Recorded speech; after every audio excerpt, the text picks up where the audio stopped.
నేనేం చేస్తాను చెప్పండి? అప్సెట్ అవుతాను, ఏడుపు వస్తుంది, తలనొప్పి వస్తుంది, ఒక్కసారిగా బద్దలైపోయినట్టు. కన్నా నీకోసం టీ పెట్టాను, ఎలా ఉందో చెప్పు తాగి.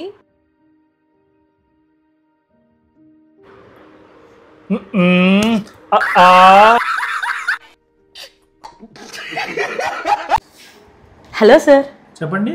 పెళ్ళైన తర్వాత మీ మ్యారీడ్ లైఫ్ ఎలా ఉంది? రష్యా ఉక్రెయిన్ యుద్ధంలా ఉందండి. అర్థం కాలేదు సార్. రాత్రి అయితే ప్రశాంతమైన ఒప్పందాలు, పగలైతే యథావిధి యుద్ధాలు.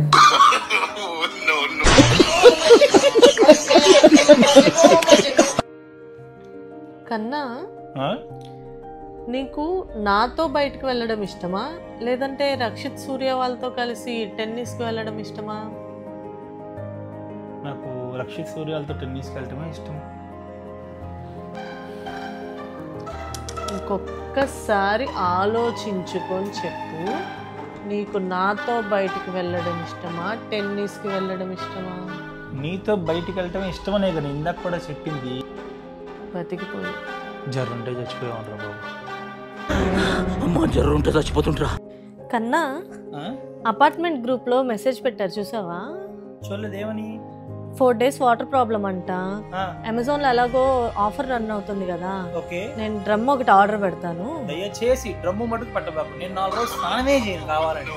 ఎటువంటి ప్రాబ్లం లేదా? డ్రమ్ములో గిన్నెలు కొనుక్కుంది కాదు, ఏమైంది? ఆఫర్ వద్దంటే వద్దు, నేను స్నానం చేయను. సరే ఆగు, ఫ్రూటీ అన్న తెస్తా, తాగుదాం. అమ్మ బాబోయ్, నేను మానేసా అసలు. నేను ఫ్రూటీలు నేను మానేసా. నేను ఓన్లీ మంచి నీళ్ళే తాగుతున్నా, కేవలం మంచి నీళ్ళు అంతే. సరే పోనీ విజయవాడ వచ్చాం కదా, కనీసం ఆ కృష్ణా నది దగ్గరికి వెళ్ళి సెల్ఫీలు అన్న దిగుదాం పదా. దయచేసి అలాంటి ప్రోగ్రాములు నాతో పెట్టగా. కావాలంటే నీకు బ్యాక్గ్రౌండ్లో తాజ్మహల్లు, సముద్రాలు అన్నీ నేను అరేంజ్ చేస్తా, అంతేగాని ఆ నదుల దగ్గరికి వెళ్ళి నేనైతే సెల్ఫీలు అయితే దిగాను. ఎందుకంత భయపడుతున్నావు? ఆ న్యూసెన్స్ చూస్తే నాకు వణుకొచ్చేస్తాను.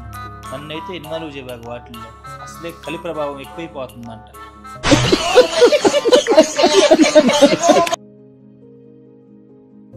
హలో సార్, చెప్పండి. లైఫ్లో మీ బిగ్గెస్ట్ రిగ్రెట్ ఏంటి? మా అమ్మగారి మాట వినకపోవడం.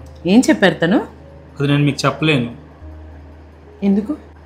నేను వినలేదు కాబట్టి.